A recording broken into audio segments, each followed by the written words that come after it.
Yes, I can hear you fine. Okay, all right. Hi, thank you, Helene. Good afternoon, everyone, and thank you for attending today's webinar. Helene talked about the partnerships there, and I want to continue to recognize the Southeastern Partnership for Integrated Biomass Supply Systems, Southern Region Extension Forestry, North Carolina State University's Extension Forestry, and also Texas A&M's AgriLife Extension for their support of this webinar. As Helene mentioned, my name is Brent Bailey, and I serve as the State Activities Coordinator for the 25 by 25 Alliance. I also coordinate the activities of Southeastern Ag and Forestry Energy Resources Alliance, also known as SAFER. The SAFER was formed to bring together representation from across the bioenergy landscape and work to position the South as a national leader in renewable energy production. Today's webinar will take a look at Reprieve's bioenergy crop production system and the University of Iowa's Biomass Fuel Project. These are excellent examples of how the bioeconomy has taken hold in different parts of the U.S. through sustainable production of dedicated energy crops and investments in conversion technologies that diversify our energy portfolio and make use of biomass feedstocks. Sustainable biomass resources have the potential to supply increasing amounts of heat and power, while the most effective and sustainable biomass resources will vary from region to region. The efficiency of converting biomass to its final application, be it for biofuels, biopower, bioproducts, or thermal heat, will always be key. The Biomass Fuel Project was established in 2003 in response to the goal set by the University of Iowa to achieve 40% renewable energy consumption by the year 2020. This project will increase the university's power plant's renewable fuel consumption and reduce the use of coal. Reprieve Renewables has been chosen to provide the agricultural and business development services and will plant and establish giant Miscanthus for use as the biomass fuel.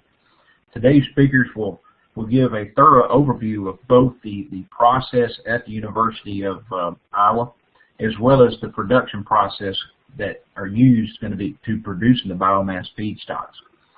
So to get things started, our first speaker today is Ingrid Gronstal Anderson, and she is an environmental compliance specialist with facilities management in the Utility and Energies Management Division at the University of Iowa. In addition to several campus environmental compliance programs, she is heavily involved in the University of Iowa's Biomass Partnership Program. She's a 2011 graduate at the University of Iowa's College of Law and received her BES from the University of Iowa in 2005.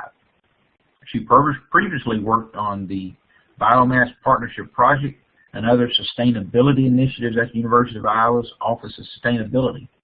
She also interned with Plains Justice, an environmental law center previously based in Cedar Rapids, Iowa. And Ms. Ingrid is also a licensed attorney there in the state of Iowa.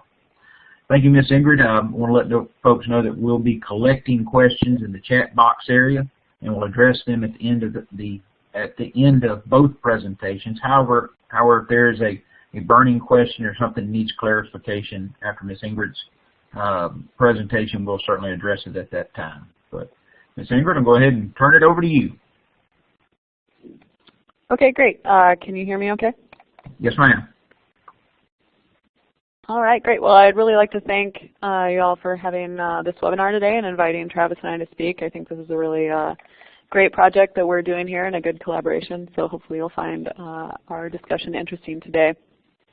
As the introduction stated, I'm going to talk about just generally our University of Iowa Biomass Fuel Project. So I'll talk about our sustainability goals, the reason why we're pursuing biomass, and then talk about the various items within our current biomass fuel portfolio, and then some other research projects, including an energy sustainability index that we are currently developing. First, I just wanted to give a quick overview of the University of Iowa utilities. This graphic is a little bit busy, but the main takeaway here is that our main power plant and our auxiliary power plant function do provide steam and electricity to our campus. So, you know, when a lot of people think of energy, they think of electricity primarily, but a lot of our energy output is in the form of steam. So when we're looking at renewable energy options, we not only need something that can produce electricity, but it can also produce steam for heating and cooling across campus. And here we have a cogeneration facility that does just that. It produces steam and electricity. This is a photo of our main power plant on the University of Iowa campus right here in downtown Iowa City on the Iowa River. And these two tall stacks that you see are our two solid fuel boilers. And we're currently burning biomass in both of those boilers along with coal. So as stated previously, we have a goal to obtain 40% of our energy from renewable sources by 2020. So when we looked at it and knowing that we need to produce not only electricity but also steam, our goal was to, instead of making large capital investments, to switch our fuels from fossil fuels to renewable energy sources. So you can see here from 2010, about 50% of our energy was coming from coal, another 18% from natural gas, 24% from purchased electric from our local utility, and then about 8% biomass. At that point, it was all oat hulls.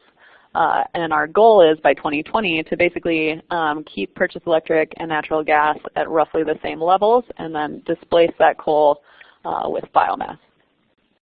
And one key factor of all of this is that economically, fossil fuels originate outside of Iowa. We don't have any coal mines. We don't have any natural gas available in the state, but we are good at growing things. So when we think about sourcing fuel from the local area, biomass is a good option in that respect and keeps money in our local economy.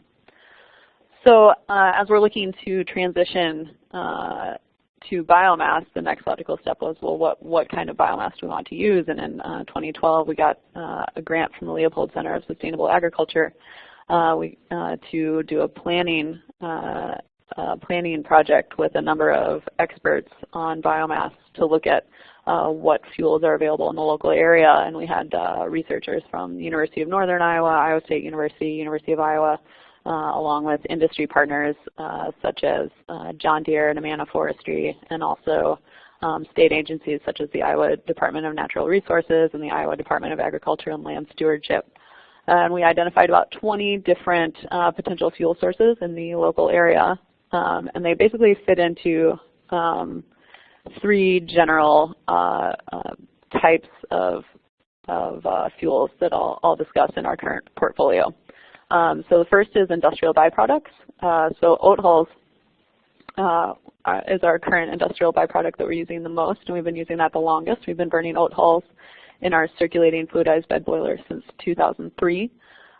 Future potential industrial byproducts include cardboard recycling sludge or paper sludge and furniture scrap, things like that. There's considerable industry in Muscatine, Iowa, and also Cedar Rapids, Iowa, which is within 50 miles of Iowa City, that are potential sources of biomass industrial byproducts. Wood chips. Currently, we are burning wood chips from a pallet remanufacturer just in Muscatine County, which is just south of here. And in the past, we did a timber stand improvement project with the Johnson County Conservation Board. There is a park about 20 miles west of Iowa City, and they were looking to clear cut some dead and dying conifer trees. So we partnered with them to take the trees, we chip them, and then burn them in our solid fuel boilers. So that was a really nice opportunity for partnership with another local entity. And then the current project that we're working on is developing energy grasses for dedicated energy crop usage in the boilers. So currently we're developing Miscanthus. In future, we may also look at prairie and switchgrass. So first, oat hulls. Like I said, we've been burning these since 2003. We get them from Quaker Oats, which is just about 20 miles north in Cedar Rapids. And we developed a specialized system to feed these hulls into the circulating fluidized bed boiler. You can see this. This is a schematic of the system. It's a little complicated, but everything that looks like a train track here is a mechanical conveyor, and then the dotted lines is a pneumatic conveyor. So the oat hulls are conveyed through the system into the biomass silo, and then pneumatically blown into the circulating fluidized bed boiler. And then the coal is being burned at the bottom of that boiler there. So we can co-fire them with coal. And we've gotten up to about 50% by heat oat hulls in that boiler, so we've gotten it to a pretty high percentage. And we've also been able to do that while burning a mixture of coal and wood, which I'll talk about in a moment. We've also done stack testing in conjunction with, in partnership with the University of Iowa Chemistry Department, and we found that compared to 100% coal, 50% by heat oat hull blend had significantly fewer PAHs, which are a carcinogen, along with a better emission profile across a number of different pollutants. So we've had good evidence so far that biomass not only is beneficial from a carbon standpoint, but other emissions as well. Wood chips we are also currently burning. This is a photo on the left. This is a pile of wood chips down at our fuel yard in Muscatine, Iowa. The fuel is mixed down there and then brought to the university power plant pre-mixed. So on the right, that's a photo of the mixed product that comes in and goes into our fuel silo here at the power plant. Some things we've learned combusting wood chips. Size and shape and moisture content are very important. So the more our biomass fuels look and act like coal, the better they work both in our conveyor system and the better they combust. So one challenge we've had with wood chips is that people frequently want to bring us a pile of mulch. This is one challenge with opportunity woods. If there's a storm or something goes through and there's a lot of extra wood, people want to just tub grind that wood material and then bring it to us. But long spears and stringy pieces really cause problems in our conveying systems, and they can cause rat's nests and then shut everything down. So the picture on the bottom is that mulching material that doesn't work very well in our boilers. On the top, it's sort of a 1 inch by 1 inch chip. Works really nicely, and that's what our pallet remanufacturer brings to us, and that's worked really well in our boilers. In our Stoker boiler, we've gotten up to 10% by heat, and then 5% by heat in our circulating fluidized bed boiler. So we've had some good success with oat hulls so far, with wood chips so far. And then our project that we are initiating with Reprieve Renewables is growing Miscanthus as a dedicated energy crop for fuel in our power plant. So in 2013 and 2014, each year we planted about a 15-acre pilot plot. This photo is our 2014 pilot plot taken in last July. It was a really nicely established plot, and the plants are just starting to reemerge this year, so we're excited to see it in its second year of growth. And then this year we are planting approximately 350 acres, so we're moving from a pilot scale to more of a commercial scale in 2015, and then we'll hopefully scale this up to 2,500 acres over the next 3 years, and that will hopefully produce 25% of that 40% renewable energy goal. We're partnering not only with, we're working with Reprieve Renewables, and then we're partnering with Iowa State and Dr. Emily Heaton and her lab. They're doing a research study called LAMPS, which stands for Long-Term Assessment of Miscanthus Productivity and Sustainability. And this project will provide empirical data on best management practices for growing Miscanthus. So hopefully they'll be able to provide us with some information about how best to grow Miscanthus, not only for yield, but also for environmental benefits. Dr. Heaton, when we talk about this project together, Dr. Heaton focuses a lot more on the environmental benefits of perennials. But here, this is a slide from her presentation showing that perennial energy crops, if planted on land that hasn't been profitable in corn or soybeans or other row crops, they can not only provide disproportionate environmental benefits in terms of water quality improvement and erosion control, but also provide considerable energy opportunities through biomass. And then the STRIPS project has been done by Iowa State University professors Lisa Schulte-Moore and Matt Helmers. Emily Heaton has been also involved in this, but this is a project investigating integrating prairie strips into row crops and they found some really incredible environmental benefits disproportionate to the percentage of perennials that are planted. You get incredible benefits in terms of water quality, and this is something that's a big issue in Iowa right now with the dead zone and the Gulf area. So this is the state of Iowa, along with Iowa State University and the Iowa DNR, put together a nutrient reduction strategy to try to help to try to give farmers in the state opportunities for reducing water quality impacts. And one of the opportunities listed is planting perennial energy crops. So we think that this project has benefits for this far beyond just renewable energy for the university. Here is some photos from a field day we did out at our 2014 pilot plot this September. We had a number of attendees, including local interested growers. We had some state officials, community members, university staff and faculty there. So it was a very successful field day out at our plot.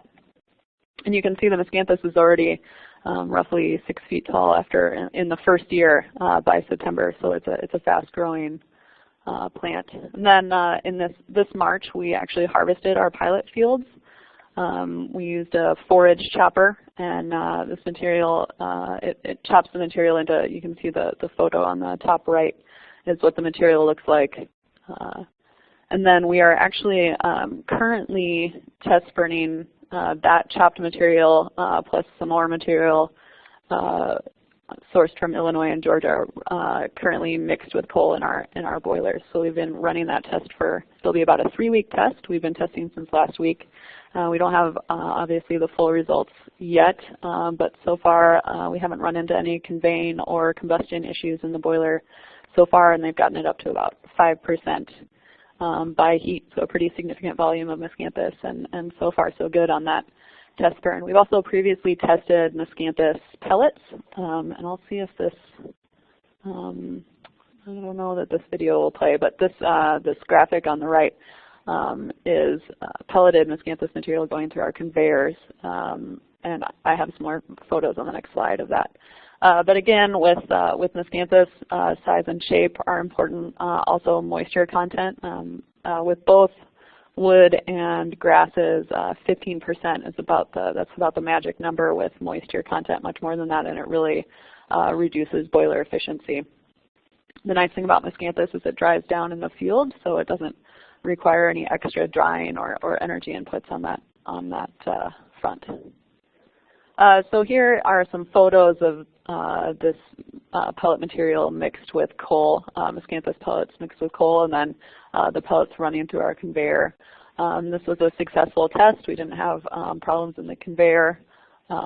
We had a little bit of dust issue and a little bit of early burning in the boiler, but nothing particularly problematic. So that was a successful test. We also did a ground prairie grass test burn in our oat hull system. So that series of mechanical and pneumatic conveyors that the oat hulls go through, we tried to chop some prairie grass and send it through that system. It was problematic because the prairie grass had been baled and then stored in the field, and before we were able to get the material, the field flooded, so the moisture content of the grass was quite high when they tried to grind it, and so they weren't able to get the material to the right size and shape. So it had flowability problems within those pneumatic conveyors. So the test wasn't successful, but we learned what more things of what to do and not to do. So currently we have enough volume of oat hulls that we don't probably have an opportunity to burn grass in that system currently, but it's something that we think we could do, we could come back to if necessary. And then the last project I want to touch on is our Energy Sustainability Index. We got a grant from the Leopold Center for Sustainable Agriculture to develop a decision-making tool for biomass fuel sources. So like I said earlier, after we did the Biomass Partnership Project and identified a number of biomass fuels, part of our question was, well, we have maybe 20 potential fuels to look at. How do we narrow this down? And our sustainability index is one effort to get a tool to evaluate biomass fuel sources on a number of economic, environmental, and social indicators so that we have a more objective way to compare one fuel against another, or discuss reasons for choosing one type of biomass over another. If we're discussing that with administrators or community members or things like that, we want to show that we've considered a number of different indicators. So this project is currently wrapping up, and we have a framework tool available. It will be somewhat data intensive to put any particular fuel scenario in there, but we think it's a very exciting index for looking at fuel choices from a variety of different scenarios that may not always get considered. So that's a quick overview of our biomass project as it currently stands. We're very excited about our progress on Miscanthus. I believe that even a couple of the fields that were just planted a few weeks ago, Miscanthus is already coming up. So we've had reasonably favorable weather this year for planting, and Travis will talk more about growing Miscanthus particularly. All right, thank you, Ms. Ingrid. Again, if you have any questions for Ms. Ingrid, we're collecting them now in the chat function on the side of your left side of your screen. Please enter your questions you have. Helene will be collecting those, and we'll get them to the speakers shortly after we complete the second presentation here. Thank you again, Ms. Ingrid. I look forward to having you answer some questions here at the in the next segment. Our next speaker is Travis Hendrick, Director of Operations with Reprieve Renewables. Mr. Travis joined Reprieve in October of 2013. Prior to joining Reprieve, he held a leadership position at Fazio Design, a leading golf course design and development firm. He's also been an advisor for Reprieve since 2010 and was instrumental in the development of the AccuYield system and project management activities. Travis brings 14 years experience in project development and management skills to the team. He is skilled in delivering and advancing solutions to improve operational and supply chain efficiencies. He holds a bachelor's degree in mechanical engineering and drafting design from Fairmont State University, Fairmont, West Virginia. Thank you, Mr. Travis, for joining us today. Look forward to hearing the work of Reprieve and the partnership you're engaged in with the University of Iowa's Biomass Project. Turn it over to you. Good afternoon, everyone. Can you hear me fine? Yes, we can hear you. Yeah, you may want to get a little closer to your microphone there. Okay, thank you, Brent. Thank you, Helena, for the invitation today. Your Buckets to Barrel webinar series is a tremendous platform for the industry to share their experiences, so I thank you much for the invite today. Also, I'd like to thank Ingrid Anderson. She's been a great leader for the University of Iowa's Biofuel Project, and her team are truly industry trailblazers. Thank you for your presentation today, Ingrid. I thought I would start out today by sharing a little bit of background about Reprieve Renewables, as well as the then and now in agriculture, as well as give a crop overview of giant Miscanthus and some of its benefits, and followed by Reprieve Renewables business plan.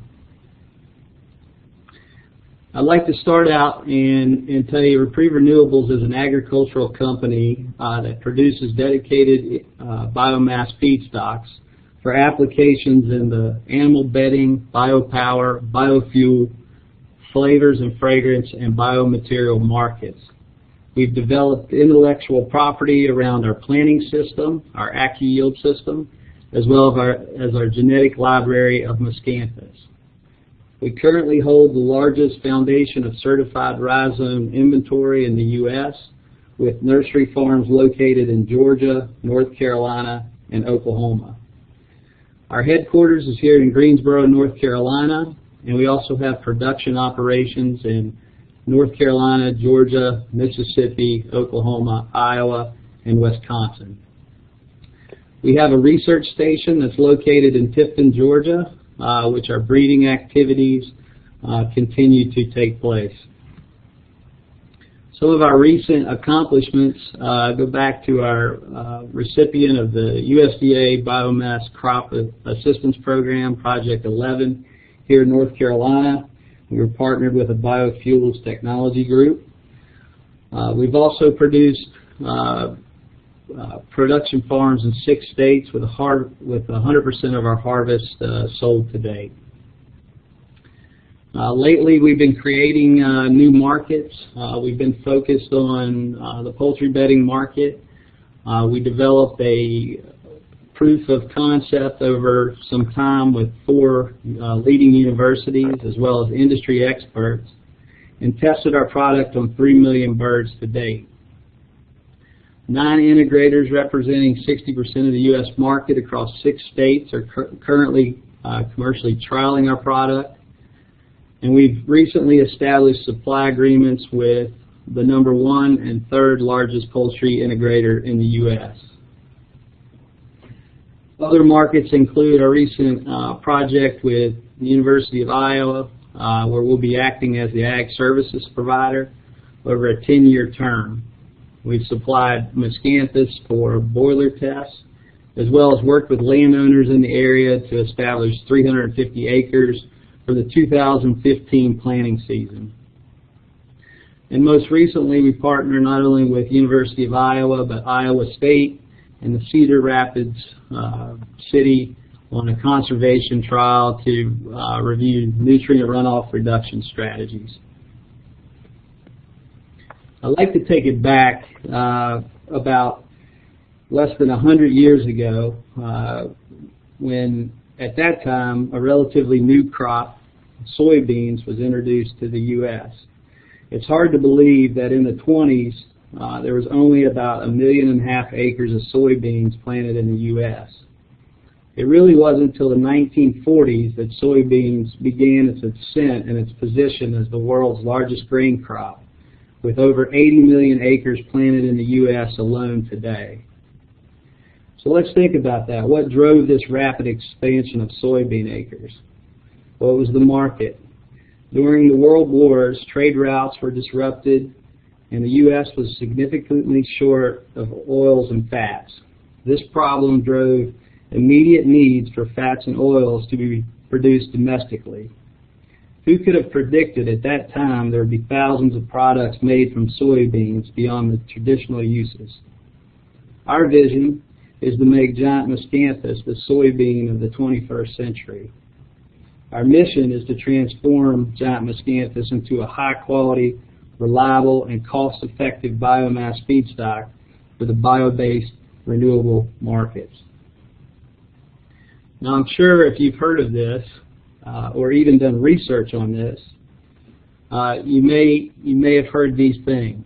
Miscanthus has many potential uses because of its composition, it's high yielding, and it's good for the environment.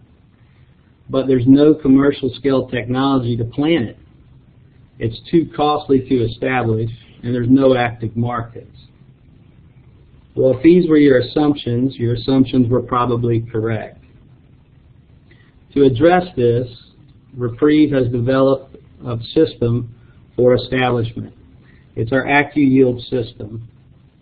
It all starts with our certified genetic material grown on nursery farms. These nursery farms are located in specific geographies. Today we have nursery farms in Georgia, North Carolina, and Oklahoma. From there, our system, we lift, process, clean, and transport planting stock to our production farms. Utilizing our Accu drop planter, we then precisely plant the rhizome material to ensure proper establishment and high productivity. These innovations delivered improved performance and reduced price compared to other alternatives in the market today. This takes us back to that ultimate question, the markets. How can you generate revenue? We think there's 3 trends pointing towards crops like giant Miscanthus. Trend one is producing more with less. The world is ever changing. There's a growing population, and it's expected that there will be over 9 billion people by 2050. So we need to produce more with less. Sustainability production practices. These include climate change reductions, reducing carbon emissions, and improving water quality. And also cost-effective renewable plant-based solutions. Today there's limited resources and a decreasing amount of fossil fuels, with an ever-increasing renewable energy demand and energy security. These trends are all leading to the formation of markets that present over $40 billion in potential market opportunity for perennial crops like giant miscanthus. Animal bedding, for example, has an estimated $750 to $1 billion annual revenue potential, with over 5 to 7 million tons of material used annually. What are the market drivers? Well, improved animal health, reliable supply, and stable pricing, as well as high quality and consistent spec, are what's driving the market. The status of this market is commercially launched. It's underway. Other markets include biopower, which the National Renewable Energy Lab says there's a $12 to $18 billion annual revenue, with over 280 million tons supplied annually. The market drivers include self and federal mandates, carbon emission reductions, as well as an ever-growing population. This industry is also in advanced development. Projects like the University of Iowa show that these are true opportunities. Other markets include biofuels, with the DOE's projected $20 to $24 billion annual revenues, with over 400 million tons used annually. This market is really driven by the world's thirst for energy, energy security, and environmental benefits such as carbon emissions and depletion of fossil fuels. This status of this market is currently in advanced development as well, with new non-food-based technologies underway today. Future markets include flavor and fragrances. This market has shown that consumers are more and more searching out ingredients on retail shelves. It's said to be that 75% of shoppers read labels, 60% look for natural, and 48% mention no artificial ingredients. This market, as well as bio-based markets, will continue to advance in the future and in early developments. What makes giant miscanthus a good fit for these markets? Well, we're confident that given in these times, these markets will develop just like soybeans did back in the 20s. We feel that markets like biopower and poultry bedding are perfect Kickstarter markets to continue to build on. Miscanthus has a great fit for these markets because of its unique characteristics.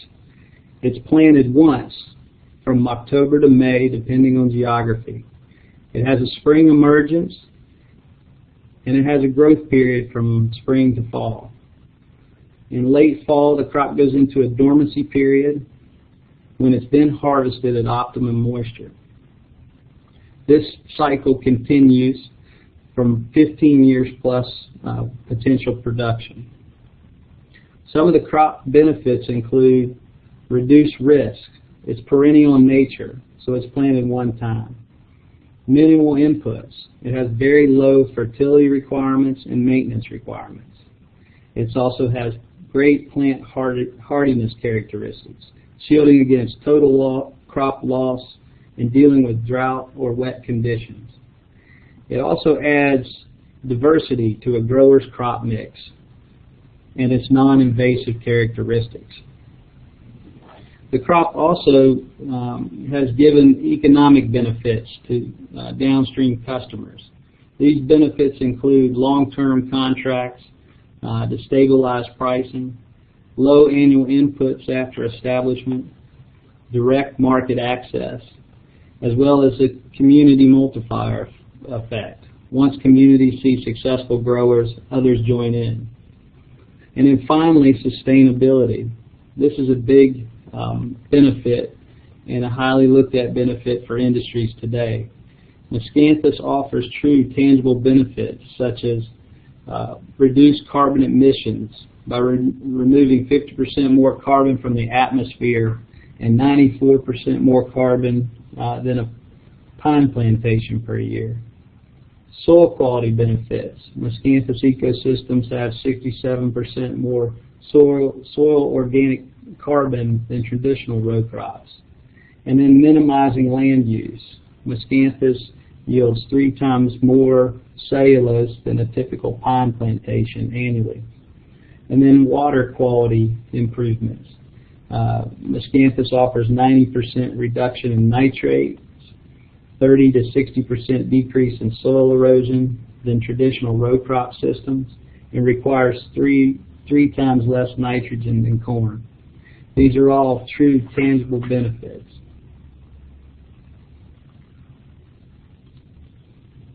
So take a look at Reprieve's business model. We focus on 7 key areas. Genetics. Our genetic library consists of an acquisition of assets from a Mendel-BP joint collaboration. This collection will develop over time and provide advanced varieties focused on increased yield and composition. Today we are focused on deploying commercially ready certified varieties that have proven market potential. Market development. We focus on delivering solutions to downstream customers that provide value. Currently, we offer a solution to not only the poultry bedding industry, but we continue our R&D activities with markets such as biopower and bio-based materials.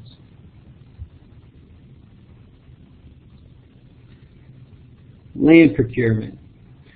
We utilize company-developed processes to identify and qualify land. Our target is marginal and underutilized land. We also deploy community outreach events to educate the public and gain local support. These strategies have proven successful and as we continue to acquire land in communities like Iowa City and eastern North Carolina. Our AccuYield system. Through our AccuYield system, we provide planning services to ensure successful establishment while maximizing production potential. Yield always comes back to how well the crop was established. And ongoing agronomic support. With our years of Miscanthus production experience and supported by 38 agronomic and yield testing sites across 8 states, as well as our partnerships with 9 universities, we allow the data and the experience to provide ongoing agronomic support. Harvesting and storage. Within local communities, we certify and utilize harvesting groups focused on delivering quality and spec products to our downstream customers. We also provide storage solutions that fit a market's need. And finally, our procurement planning. This is where we develop a supply chain solution for our downstream customers to optimize quality and cost. This is done by planning out an effective supply strategy, working with industry in advance to create a solution that works and can be deployed. In closing, I would like to ask you a question. Have you ever made a comment, if I knew then what I know now? As a personal example, it took me a while to transition to the iPhone from the BlackBerry. I was just used to the BlackBerry keyboard. But if I knew then what I know now, I would have made that transition long before. So where are things going and growing in ag? One thing I know now is that giant miscanthus done right, without a question, is a growing opportunity. We can only begin to imagine the opportunities to capture the value of this new crop and the new markets emerging. I look forward to you joining us in these incredible opportunities in the future. Thank you.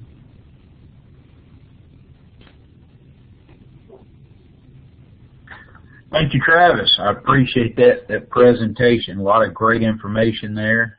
It's good to see following Reprieve over the years and the way you guys have grown. Certainly created efficiencies within your operation and really expanding yourself across the U.S. So congratulations to that. And of course, thank you, Ms. Ingrid, for your presentation as well. Helene has been collecting questions from our audience, our participants on today's webinar.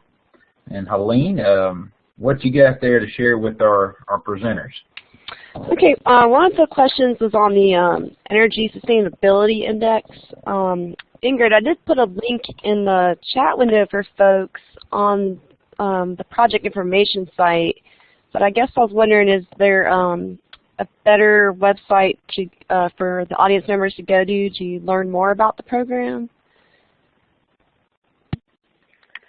Yeah, let me, I need to go and see, we just redid our biomass website on the University of Iowa Sustainability website. So let me go and see if what information we still have. And I could always post there. that, and this is for the folks in the audience. I'll post it on the portal page. I could just make a PDF document, I guess, with the links that you have for anyone interested. Okay. That was one question. The other was for you, Ingrid. How do you calculate the percentages by heat? Is, I guess, information on the various feedstocks you're using, is that available? And is that something that we could share with the audience as well, possibly on the portal page? Well, I don't have, I guess I don't have our spreadsheet of that, but I mean, it's a pretty simple, we convert, so we know the weights of our different fuels when we get them from our fuel supplier. So we know the weight of coal that's in that shipment and the weight of oat hulls and the weight of all these things, and we know we do an ultimate analysis on the fuels as well. So we know their BTU percentage or their energy, you know, their BTU value or the amount of energy that's in it. Per pound of that. So essentially it's a conversion from weight to using that BTU value to determine the percent by heat going in. One of the challenges with biomass is it can be, if it's not densified, it's not nearly as energy dense as coal. So we could be at like 50% by volume, and we've had this with wood chips before. We've been at roughly 50% by volume, but only maybe 5% by heat. So that's a challenge as we ramp up our percentage of biomass and where we may need to look at densification. The main hurdle with densification obviously is it's expensive and requires additional inputs and things like that. So I hope that answers the question. I don't have you know, the power plant does all those calculations in-house over there, so I don't have, you know, that information is something that can be linked to at this point. So I guess if the audience members wanted to email you for a follow-up, that'd be okay? Ingrid? Okay. Sure, yeah, yep. Not sure. Brent, did you have a question? No. Oh, okay. I still see there's several there that can be addressed. Yeah, I'm going to move forward here. Let's see. This one's for Travis. For the productivity and the environmental statistics that you mentioned on Miscanthus, will that information be available? Do you have a link for that as well, or handout I can attach to the portal page? Yeah, absolutely. I can provide all the references on the data I provided. Okay, and another audience member had a follow-up question for you as well, and this has to do with, you know, a lot of the, you know, a lot of information out there about Miscanthus being, you know, non-invasive, but is there any signs you've seen or anything happening where could pose as become an invasive species, and kind of what's your take on that? What are you doing to make sure that Miscanthus doesn't come, I guess, the next was it kudzu? Yeah, absolutely. There's been a lot of studies done on giant Miscanthus. Giant Miscanthus is a cross between two particular Miscanthus varieties that are fertile, and giant Miscanthus is a non-fertile variety. It cannot produce a seed. Therefore, it's vegetatively propagated, and that's one of the reasons it's always been considered costly to plant. However, we continue to provide best management practices on all our projects. We do scouting, we do seed sampling annually to continue to monitor our production fields and report those activities to agencies like NRCS and USDA, just to bring more and more clarity to the non-invasive issue. Okay, great. We'll move forward. So if there's other questions, we can get to them all. I guess, Ingrid, what kind of species of trees are you, I guess, using in the co-firing for the biomass? And what field sites do you select to plant? I believe that would be for the Miscanthus. Sure. So as far as trees, I couldn't tell you the species at this point. So at this point, that's the wood chips that we're using right now could almost be categorized as an industrial byproduct. So that we get them from a pallet remanufacturer south of here, and basically what they do is, pallets that goods get moved around in industry, they break, and then this particular company takes those pallets, fixes them, and then the scrap wood gets chipped, and that's what we end up burning currently. That's where we're currently sourcing our wood. So I couldn't tell you, it's probably all different species of wood there. I know when we did our timber stand improvement project, that was primarily conifer trees. Again, I'm not sure exactly which species of conifer that was. For future, we might look at for short rotation woody crops. We might look at willow and poplar and fast-growing trees like that. I'm sorry, what was the second? How do we choose planting sites? Is that for Miscanthus? I believe that's the question. It just says what field size do you select to plant, so I'm guessing that's for the Miscanthus. Or maybe the short rotation. Sure. So we're looking.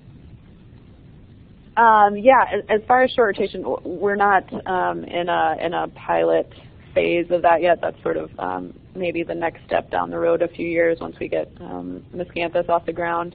So I couldn't tell you at this point where we'd be looking.